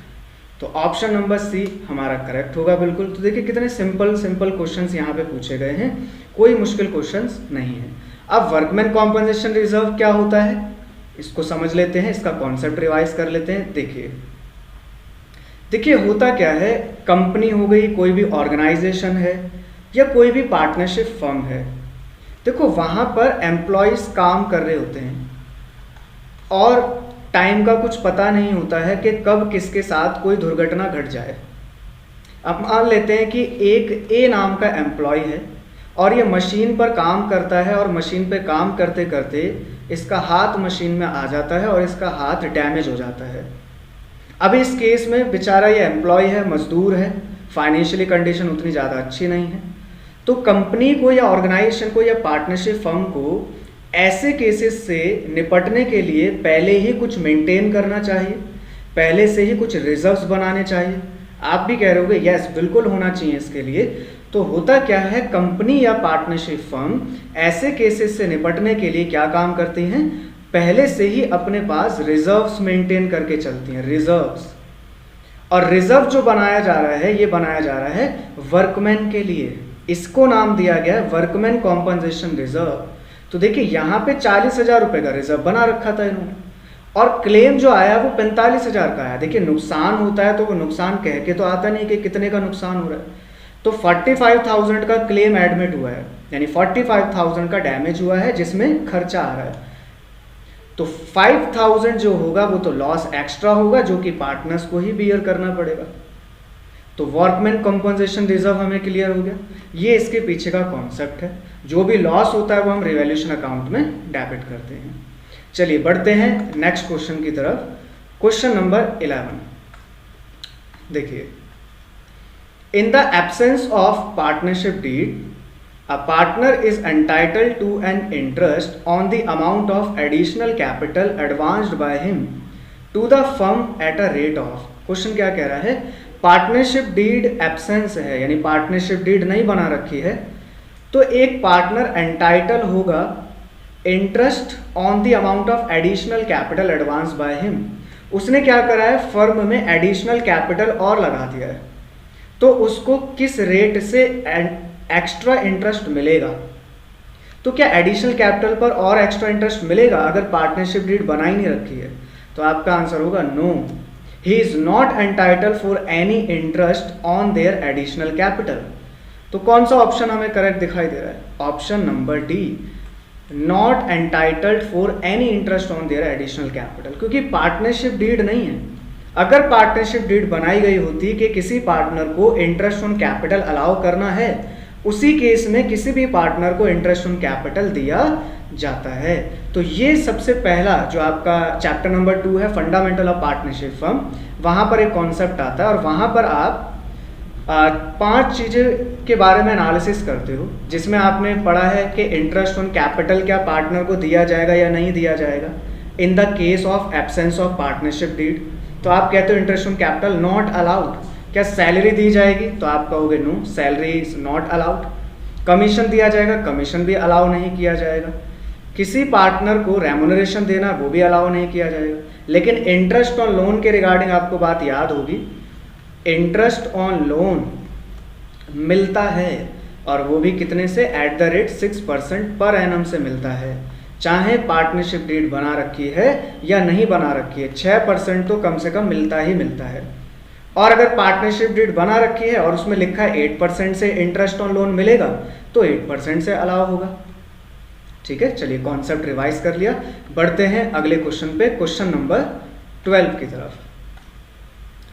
देखिए, revaluation of assets at the time of reconstitution is necessary because their present value may be different from their।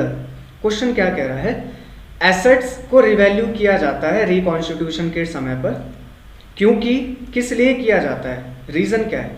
क्योंकि उसकी जो प्रेजेंट वैल्यू होती है वो डिफरेंट होती है किसी से। किससे डिफरेंट होती है? जो बुक्स ऑफ अकाउंट में आपने एसेट्स रिकॉर्ड कर रखी है उसको हम क्या कहते हैं, बुक वैल्यू कहते हैं। कि हमारे बिजनेस की बुक्स में एसेट कितने पे रिकॉर्ड है उसको आप बुक वैल्यू कहते हो। तो क्या मार्केट वैल्यू से डिफरेंट होती है? नो। क्या वो नेट वैल्यू से डिफरेंट होती है? नो। कॉस्ट ऑफ एसेट से होती है? नहीं। तो किससे होती है? बुक वैल्यू से होती है। हमारी बुक्स ऑफ अकाउंट्स में जितनी वैल्यू लिखी है एसेट्स की, उसी से प्रेजेंट वैल्यू डिफरेंट होती है, इसीलिए हम रिवैल्यूएशन ऑफ एसेट्स करते हैं। कितना डिफरेंस आया, बढ़ी है या घटी है, हमने देखा भी था स्टार्टिंग में। तो क्वेश्चन सिंपल है, इसका कॉन्सेप्ट हम ऑलरेडी रिवाइज कर ही चुके हैं। बढ़ते हैं क्वेश्चन नंबर 13 की तरफ में। देखिए क्या लिखा है, if average capital employed in a firm is ₹8 lakh, average of actual profit is ₹1,80,000 and normal rate of return is 10%, then value of goodwill as per capitalisation of average profit is. Question क्या कह रहा है, हमें average capital दे रखा है, capital employed बता रखा है 8 लाख रुपए का है। हमें एवरेज प्रॉफिट्स दे रखे हैं, इसको हम एपी लिख लेते हैं शॉर्ट में। एवरेज प्रॉफिट है 1,80,000 के। हमें एनआरआर दे रखा है, नॉर्मल रेट ऑफ रिटर्न 10%। और क्वेश्चन कह रहा है गुडविल की वैल्यू बताओ as per the capitalisation of average profit. तो फॉर्मूला आपको याद होगा, कैपिटलाइजेशन ऑफ एवरेज प्रॉफिट का फॉर्मूला क्या होता है। चलिए फटाफट से इस क्वेश्चन को करते हैं। फॉर्मूला होता है average profit upon normal rate of return multiply 100 minus capital employed. Average profit है 1,80,000 रुपये, normal rate of return 10% into 100 minus capital employed है 8 लाख रुपये। तो इसकी वैल्यू निकालें तो आएगी यहाँ पर 18 लाख। 18 लाख माइनस 8 लाख करोगे तो वैल्यू आ जाएगी हमारी 10 लाख रुपीज़। तो कौन सा ऑप्शन करेक्ट आ रहा है, option number A, 10 lakh rupees is the correct option है। कितना सिंपल क्वेश्चन दे रखा है, आधे मिनट से कम में ही क्वेश्चन ये पूरा डन हो गया। अब इसके ऊपर कॉन्सेप्ट आपको याद है, गुडविल के चैप्टर में आपने पढ़ा था वैल्यूएशन ऑफ गुडविल में, वहाँ पे अलग अलग मेथड्स आपने पढ़े थे। आपने मेथड पढ़ा था एवरेज प्रॉफिट से हम गुडविल को कैसे निकालते हैं। आपने पढ़ा कि वहाँ पर हम सुपर प्रॉफिट मेथड से कैसे गुडविल निकालते हैं। आपने पढ़ा कैपिटलाइजेशन ऑफ एवरेज प्रॉफिट से कैसे निकालते हैं। वेटेड एवरेज आपने पढ़ा और वहाँ पर आपने एक और पढ़ा था capitalisation of super profit method भी होता है। तो ये सारे मेथड्स और इसके फॉर्मूलेज आपको रिवाइज करने हैं, बस एक बार रिवाइज इनको कर लीजिएगा, बाकी क्वेश्चन हमारा डन है पूरी तरीके से। चलिए क्वेश्चन नंबर 14 पर बढ़ते हैं। क्वेश्चन नंबर 14 देखिए, in which of the following situation companies act 2013 allows for issue of shares at discount. Question कह रहा है कौन सी सिचुएशन में कंपनीज एक्ट 2013 अलाउ करता है इशू ऑफ शेयर्स, यानी शेयर इशू किए जा सकते हैं एट डिस्काउंट पर। तो कौन सा ऐसा सिचुएशन है जहां पर कंपनी अपने शेयर्स को डिस्काउंट पर इशू कर सकती है। सबसे पहले देखो इसका आंसर तो बहुत ही सिंपल है। आंसर मैं अगर आपसे डिस्कस करूं और इसके पीछे फिर कॉन्सेप्ट पर चलेंगे तो आंसर क्या होता है, कंपनी एक्ट 2013 अलाउ करता है कंपनी को केवल और केवल तभी कंपनी अपने शेयर्स डिस्काउंट पर इशू कर सकती है, और वो केस है आपका स्वेट इक्विटी शेयर्स का। स्वेट इक्विटी शेयर्स का। अब देखिए जिसको पता है वो बहुत जल्दी 1 सेकंड का इसमें समय लगेगा बस आपका, जिसको पता है वो 1 सेकंड में इसका आंसर कर देगा, issue as sweat equity shares. लेकिन जिसको पता ही नहीं है कि स्वेट इक्विटी शेयर्स क्या होते हैं तो वो आंसर नहीं कर सकता है। तो हम इसको समझ लेते हैं, ये स्वेट इक्विटी शेयर्स क्या होते हैं और issue of shares at discount क्या होता है, पहले इसको देखते हैं। देखिए मान लीजिए कंपनी ने 1 लाख शेयर्स इशू करे हैं at the rate 100 rupees each पर। नहीं, हम ये लेके चलते हैं कि कंपनी की जो इशूड शेयर कैपिटल है वो 1 लाख रुपए है और इसकी जो फेस वैल्यू है वो 100 रुपये है। अब इसको कंपनी जो इशू करती है शेयर को वो करती है 90 रुपीज़ पर। तो ये जो फेस वैल्यू से कम पर इशू करना है इसी को हम क्या कहते हैं, डिस्काउंट पर इशू करना।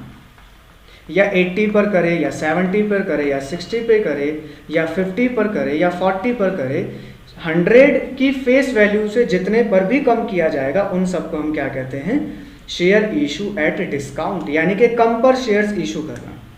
ठीक है, लेकिन shares issued at discount allow नहीं किए जाते हैं। ये साफ साफ मना करा हुआ है कि अब कंपनीज एक्ट 2013 में साफ साफ लिखा है कि कोई भी कंपनी अपने शेयर्स को डिस्काउंट पर इशू नहीं कर सकती है। ये भी क्वेश्चन एमसीक्यू में पूछा जा सकता है स्टूडेंट, इसको आप ध्यान रखिएगा, इसको नोट कर लीजिएगा। और दूसरी इंपॉर्टेंट बात कि कौन सा ऐसा केस है जहां पे हो सकता है, और वो केस है आपका स्वेट इक्विटी का। अब स्वेट इक्विटी शेयर्स क्या होते हैं, देखिए स्वेट का मतलब क्या होता है, हिंदी में इसका जो मतलब होता है वो होता है पसीना, कहते हैं हम इसको, स्वेट यानी पसीना होता है। तो खून पसीना कौन बहाता है कंपनी के अंदर में, कंपनी के अंदर ऑनर्स थोड़े खून पसीना बहाते हैं, वो तो पैसा लगा करके छोड़ देते हैं। खून पसीने कौन यहाँ पर बहाता है, वो है एम्प्लॉय, मजदूर, वो करता है। तो बताइए कंपनी को क्या अपने एम्प्लॉयज़ के लिए टाइम टू टाइम कुछ सोचना चाहिए कि नहीं सोचना चाहिए। ऑब्वियसली बात सोचना चाहिए कि अपने एम्प्लॉयज़ को कुछ टाइम टू टाइम बोनस दिया जाए या कैश गिफ्ट दिया जाए या कुछ काइंड में गिफ्ट दिया जाए। तो कंपनी कई बार कैश गिफ्ट के अलावा, कैश में गिफ्ट ना दे करके अपनी कंपनी के शेयर्स इशू कर देती है। उसको हम कहते हैं स्वेट इक्विटी शेयर्स, यानी कि बहुत ही कम प्राइस पर शेयर्स इशू कर देती है। जैसे 100 रुपये की फेस वैल्यू तो 40 पर ही इशू कर दिया। तो एक तरह से एम्प्लॉयज़ के लिए बोनस का ही तो काम कर रहे हैं ये शेयर्स। इन शेयर्स को हम क्या कहते हैं? स्वेट इक्विटी शेयर्स कहते हैं। तो बात क्लियर हो गई, कॉन्सेप्ट ये है इसके पीछे। क्वेश्चन तो देखिए सिंपल सा है, अब जिसको पता है वो एक ही बार में इसका आंसर लगा देगा, लेकिन जिसको नहीं पता है वो इसके पीछे कंफ्यूज हो सकता है बिल्कुल। चलिए बढ़ते हैं क्वेश्चन नंबर 15 की तरफ। देखिए क्या लिखा है question 15। As per section 52 of companies act 2013 securities premium reserves can not be utilised for. Question क्या कह रहा है? सेक्शन 52 कंपनीज एक्ट 2013 का सिक्योरिटी प्रीमियम रिजर्व को हम कहां पर यूटिलाइज नहीं कर सकते हैं, क्वेश्चन ये पूछ रहा है। चलिए देख लेते हैं, फिर मैं कॉन्सेप्ट भी इसका आपको रिवाइज करा दूंगा। देखिए राइट ऑफ कैपिटल लॉस, तो देखिए राइट ऑफ कैपिटल लॉस के लिए कभी भी सिक्योरिटी प्रीमियम के अमाउंट को यूटिलाइज नहीं किया जाता है। ऑप्शन ए ही इसका करेक्ट ऑप्शन है, इसके लिए कभी यूटिलाइज नहीं किया जाता है। Option A he correct option है इसका। Issue of fully paid up bonus share के लिए भी हम कर लेते हैं, right of discount on issue of security के लिए भी कर लेते हैं, और राइटिंग ऑफ प्रिलिमिनरी एक्सपेंस के लिए भी कर लेते हैं। अब देखिए इसमें भी वही बात है, जिसको आता है क्वेश्चन वो 1 सेकंड में इस क्वेश्चन को कंप्लीट कर देगा, लेकिन जिसको नहीं पता है वो इसमें फंसेगा। तो चलिए इसका एक बार कॉन्सेप्ट रिवाइज कर लेते हैं, ये है क्या। बहुत अच्छा इंपॉर्टेंट क्वेश्चन है, इसको आप वॉल्यूम नंबर 2 में देखेंगे, शेयर्स वाले चैप्टर में आपने पढ़ा होगा, वहां पर ये क्वेश्चन है थ्योरेटिकल, बहुत इंपॉर्टेंट क्वेश्चन है। चलिए रिवाइज कर लेते हैं इसको। देखो पूरा कॉन्सेप्ट रिवाइज करेंगे। सिक्योरिटी प्रीमियम रिजर्व होता क्या है? देखिए कंपनी ने मान लीजिए 1 लाख शेयर्स 100 रुपीज़ की वैल्यू की, ये इसकी फेस वैल्यू है। एक शेयर का प्राइस कितना है? 100 रुपये का है, और कंपनी अब इसको मार्केट में जो इशू करती है वो इशू प्राइस है 120 रुपीज़ का। यानी कि कंपनी अपनी फेस वैल्यू के शेयर्स को, 100 रुपये की फेस वैल्यू के शेयर को 120 पर इशू कर रही है। तो ये जो डिफरेंस है वो क्या डिफरेंस है? 20 रुपये का। ये जो एक्स्ट्रा मार्जिन है इसी को क्या कहा जाता है? सिक्योरिटी प्रीमियम कहा जाता है। और सिक्योरिटी प्रीमियम का जो अमाउंट है वो एक अलग से रिजर्व अकाउंट बनाया जाता है, वहां पर हम इसको मेंटेन करते हैं, वहां पर हम इसको पोस्ट करते हैं। ठीक है, तो देखिए जो एक्स्ट्रा अमाउंट है वो सिक्योरिटी प्रीमियम है, एक्स्ट्रा अमाउंट को ही सिक्योरिटी प्रीमियम कहा जाता है। अब कंपनी को जब पैसा मिलेगा बाय पब्लिक, कंपनी को जब पैसा मिलेगा पब्लिक से, तो वो 120 के रिगार्डिंग मिलेगा, 100 रुपये के रिगार्डिंग तो मिलेगा नहीं। तो यानी कि कंपनी ने एक्स्ट्रा 20 रुपये और कमाए और पब्लिक से पैसा इकट्ठा करा एक्स्ट्रा 20 रुपये, इसी को हम सिक्योरिटी प्रीमियम कहते हैं। अब ये जो 20 रुपये इस रिजर्व अकाउंट में आ गया ना पैसा, इसको कंपनी कहाँ कहाँ पर यूज़ कर सकती है, अपने बिजनेस में कहाँ कहाँ पर यूटिलाइज कर सकती है, वो केस है ये। तो देखिए इसमें कंपनी 5 जगह यूटिलाइजेशन कर सकती है सिक्योरिटी प्रीमियम रिजर्व का अमाउंट। पहला है, कंपनी को अगर बोनस शेयर इशू करने होते हैं। कौन से शेयर्स? Bonus shares. और बोनस शेयर्स अभी अभी मैंने आपसे डिस्कस करा था, एम्प्लॉयज़ को बोनस दे दिया जाता है तो बोनस शेयर्स इशू होते हैं बहुत कम प्राइस पर। तो बताओ बोनस शेयर जब कंपनी इशू करेगी 100 रुपये का 40 रुपये पर, तो ये 60 रुपये का जो लॉस आ रहा है, ये 60 रुपये का लॉस कंपनी कहाँ से बॉर्न कर सकती है?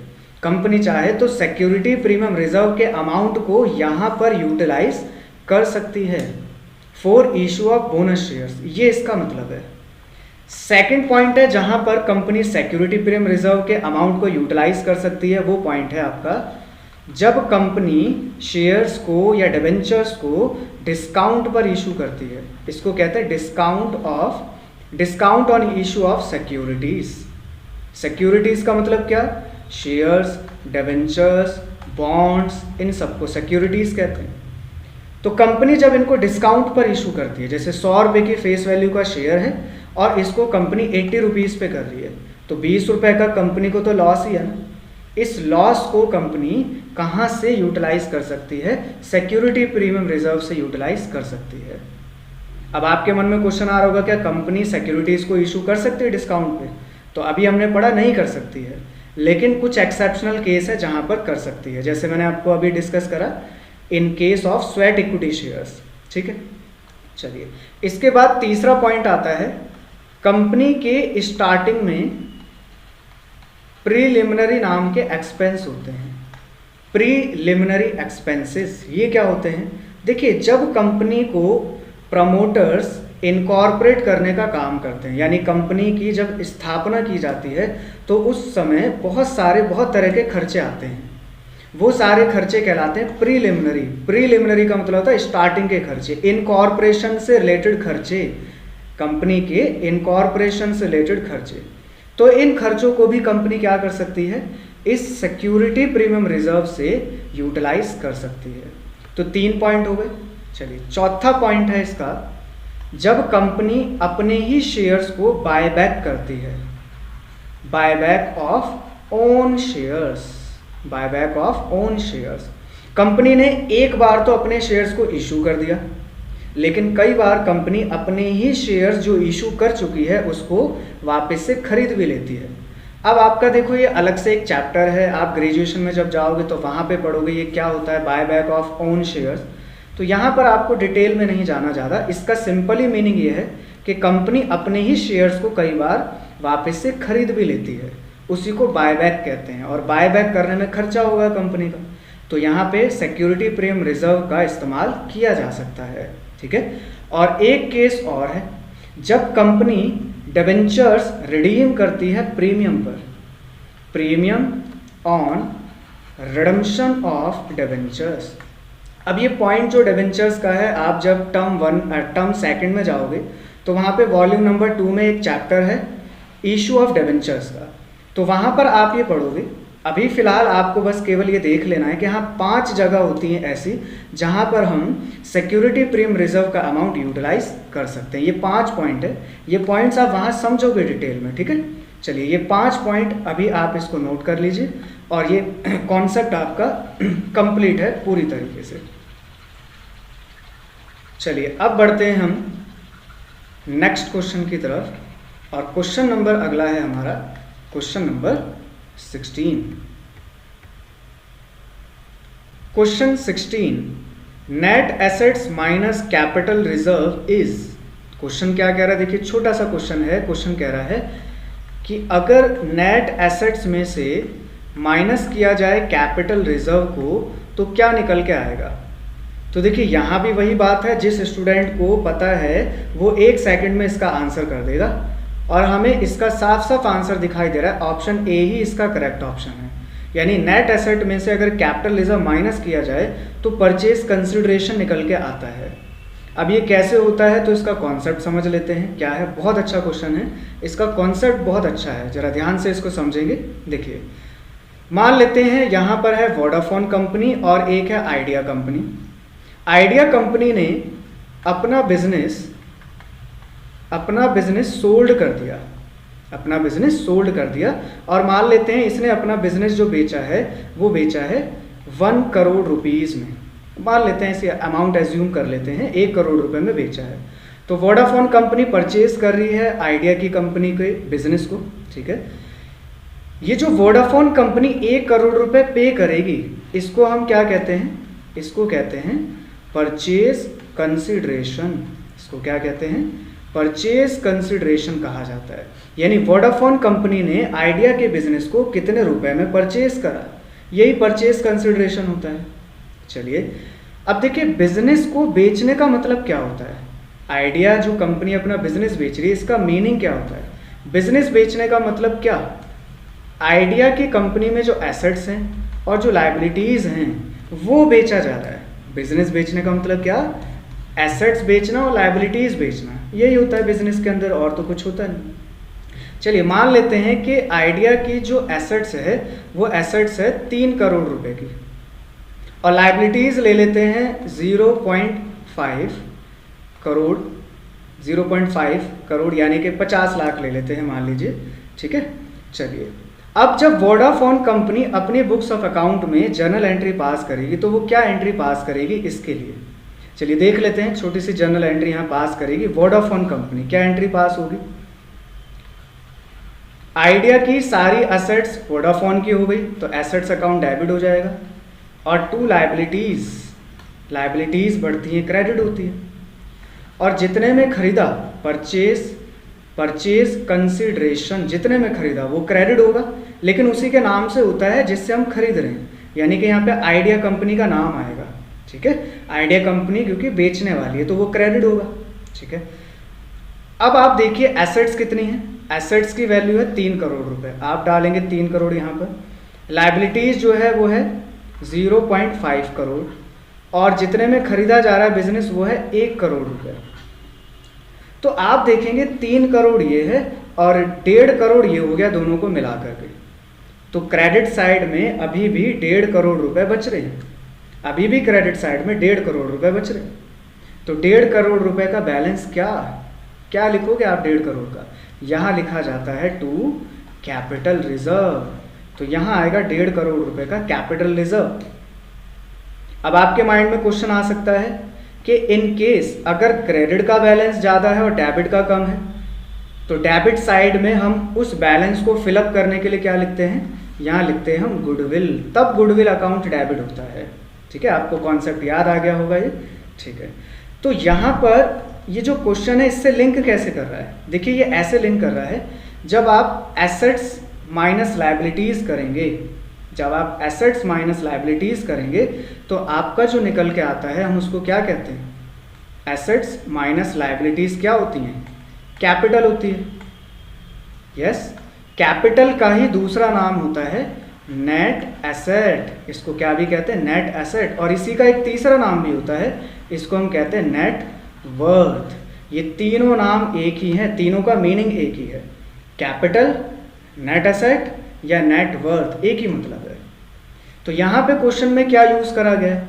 एसेट्स माइनस लायबिलिटीज करें तो नेट एसेट आएगा, ठीक है, और कैपिटल रिजर्व यूज करा है। तो आप मुझे बताइए कि अगर आप इसमें से कैपिटल रिजर्व को माइनस कर देंगे तो बचेगा क्या? ऑब्वियसली बात है 1 करोड़ का परचेज कंसिडरेशन बचेगा। तो देखिए स्टूडेंट, ये इसके पीछे पूरा कॉन्सेप्ट है। तो बहुत अच्छा क्वेश्चन है, छोटा सा है, पता होगा तो आप एक बार में 1 सेकंड का समय लगाएंगे करने में, लेकिन कॉन्सेप्ट इसके पीछे बहुत अच्छा कॉन्सेप्ट इसके पीछे का है। चलिए, तो क्वेश्चन नंबर 16 क्लियर हो गया है, ठीक है। अब बढ़ते हैं हम नेक्स्ट क्वेश्चन की तरफ में। आप इसको नोट कर लीजिएगा अपनी डायरी रजिस्टर में, एग्ज़ाम से पहले आप इसको रिवाइज करेंगे तो इसमें से क्वेश्चन दूसरा भी पूछा जा सकता है, जो मैंने आपसे अभी डिस्कस करा गुडविल के बारे में। देखिए गुडविल भी आ रहा है ना, ऑप्शन नंबर 2 आ रहा है, यहाँ पे गुडविल आ रहा है, तो गुडविल के बारे में भी पूछा जा सकता है। और वो कब होगा गुडविल अकाउंट? जब आपकी डेबिट बैलेंस कम होगा, तो डेबिट साइड में गुडविल से हम फिलअप करते हैं, ठीक है। ये भी क्वेश्चन बन सकता है इसके ऊपर। चलिए चलते हैं क्वेश्चन नंबर 17 की तरफ में।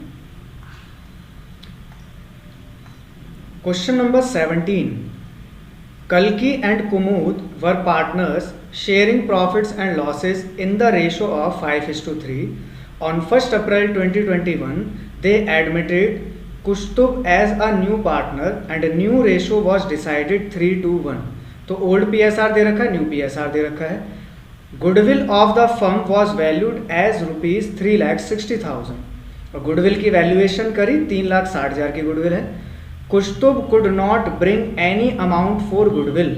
आपको पता है अच्छे से स्टूडेंट, जब भी एक नया पार्टनर एडमिट होता है, यहाँ पे कुश्तुब एडमिट हो रहा है, तो उसकी रिस्पॉन्सिबिलिटी बनती है कि वो फर्म की गुडविल का कुछ अमाउंट लेकर के आए। कितना लेके आएगा अभी हम डिस्कस करेंगे, लेकिन Kaustubh could not bring any amount for goodwill. Goodwill का एक भी रुपया नहीं लेकर के आ रहा है। Amount of goodwill share to be credited to कल्कि and Kumud accounts will be, कितना होगा? देखिए पहले मैं सॉल्यूशन कर देता हूँ, फिर इसके बाद कॉन्सेप्ट की तरफ चलेंगे।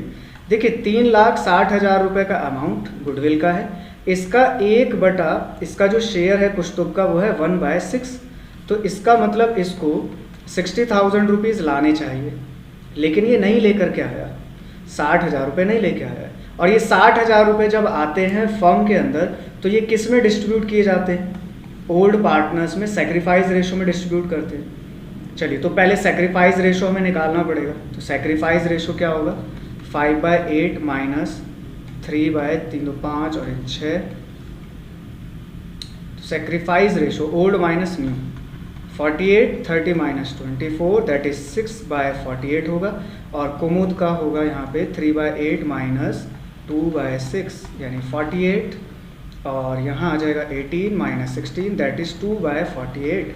तो 6 और 2 का रेशो क्या बन गया, 3:1। 3:1 सेक्रीफाइस रेशो आ गया।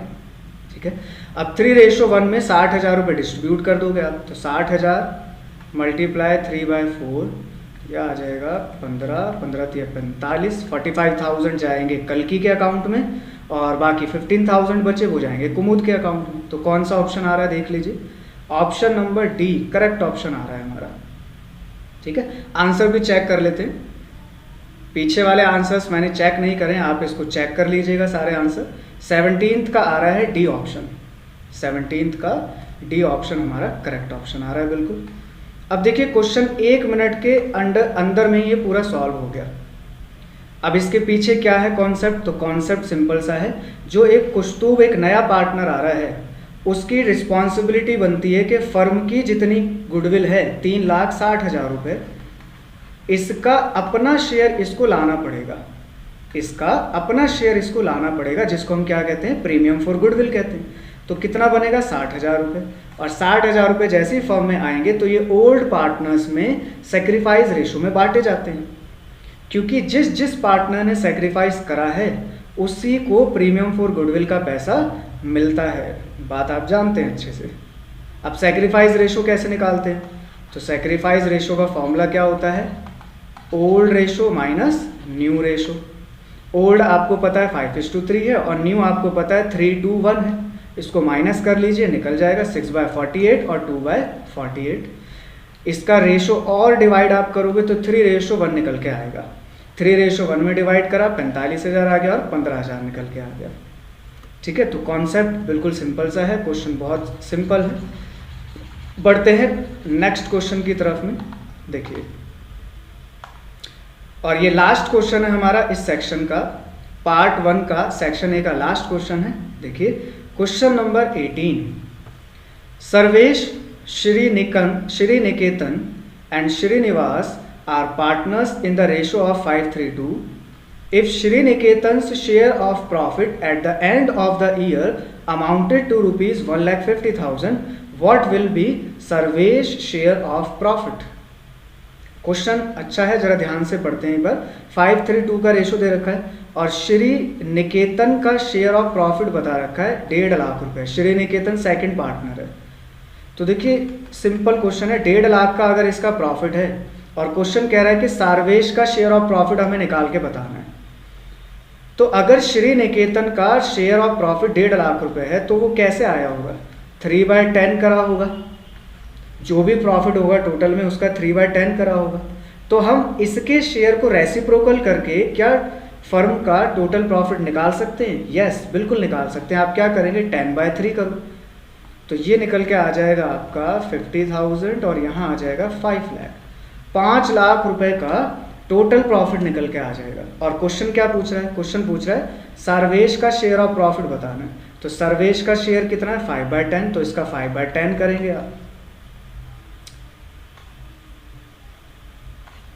तो 5/10 कितना आ जाएगा, 2,50,000। 5/10 कितना आ गया, 2,50,000। तो कौन सा ऑप्शन आ गया हमारा correct, option number D is the correct option है। चलिए आंसर चेक कर लेते हैं पहले इसका। क्वेश्चन नंबर 18 का option number D is the correct option. तो इसके पीछे छोटा सा ही बस कॉन्सेप्ट है, आपको डायरेक्टली यहाँ पर 1.5 लाख रुपए का टोटल प्रॉफिट नहीं दिया है। अगर टोटल प्रॉफिट ही दे देता तो बहुत ही सिंपल क्वेश्चन होता। हमें बताया श्री निकेतन का शेयर कितना है, तो जिस पार्टनर का जो शेयर बता दिया है तो ऑब्वियसली बात है उसी पार्टनर के शेयर को अगर हम रेसिप्रोकल कर दें तो उसी से हम कहाँ तक पहुँच जाएंगे, टोटल प्रॉफिट ऑफ फर्म तक पहुँच जाएंगे। टोटल प्रॉफिट ऑफ फर्म तक पहुँच जाएंगे। ठीक है, तो छोटा सा कॉन्सेप्ट है, बाकी ये मैंने आपसे डिस्कशन कर ही लिया है। तो हमारा टोटल पार्ट 1 का सेक्शन ए कंप्लीट।